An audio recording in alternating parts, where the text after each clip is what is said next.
સમગ્ર સમાજ અને 18 આલમે આજે જે પ્રેમ આપ્યો છે, હું બધાને ખૂબ ખૂબ અભિનંદન અને શુભેચ્છાઓ પાઠવું છું.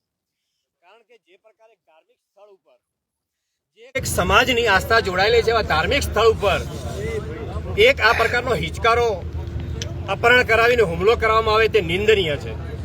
જે પ્રકારે અમારા ફરિયાદીએ અપહરણની ફરિયાદ લિખિતમાં આપી અને એ મુજબની 5 દિવસ પછી ફરિયાદ લેવામાં આવે છે અને જે લિખિત પ્રમાણે જે અમારી ફરિયાદ હતી પ્રમાણે ફરિયાદ ન થતા ફરીથી આક્રોશ જોવા મળ્યો. આખા ગુજરાતે જોયો છે.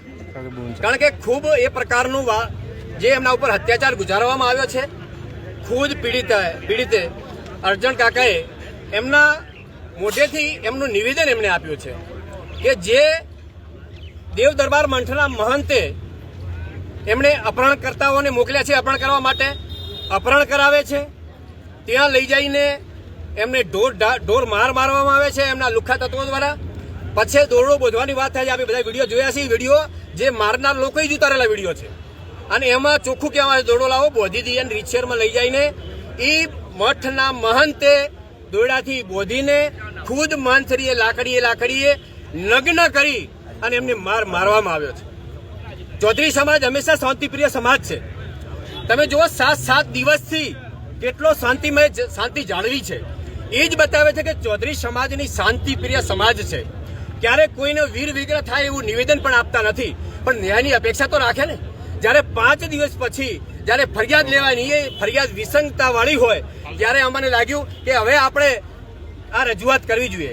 આજે અમે એસપી સાહેબને આગેવાનો દ્વારા અમારી જે મૂળ ફરિયાદ હતી લિખિત સ્વરૂપે એ ફરિયાદ લેવામાં આવે, એની અંદર જે મુખ્ય આરોપી છે એમની નામ દાખલ કરવામાં આવે.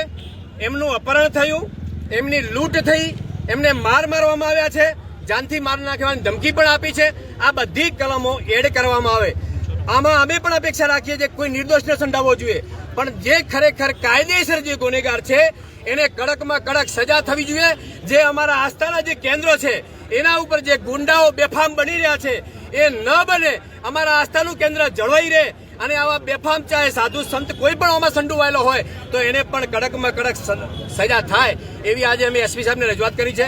ખૂબ સરસ રીતે અમને આજે એમને સાંભળ્યા છે અને કડકમાં કડક કાર્યવાહી થાય. અમારી લેખિત જે અરજી છે એ પ્રમાણેની એની કલમો લગાડવામાં આવે એવી અમને અત્યારે ખાતરી આપી છે. છતાં પણ અમે હજી પણ સંયમ રાખીશું અને જો અમારી જે રજૂઆત છે, અમારી જે મૂળ લેખિત અરજી સ્વરૂપેની જે ફરિયાદ છે એ પ્રમાણેની કાર્યવાહી નહીં કરે તો પછી ન છૂટકે અમારે ઉગ્ર આંદોલન કરવું પડશે અને જે કંઈ પણ જવાબદારી બનશે એ સરકારની અને પોલીસ તંત્રની રહેશે.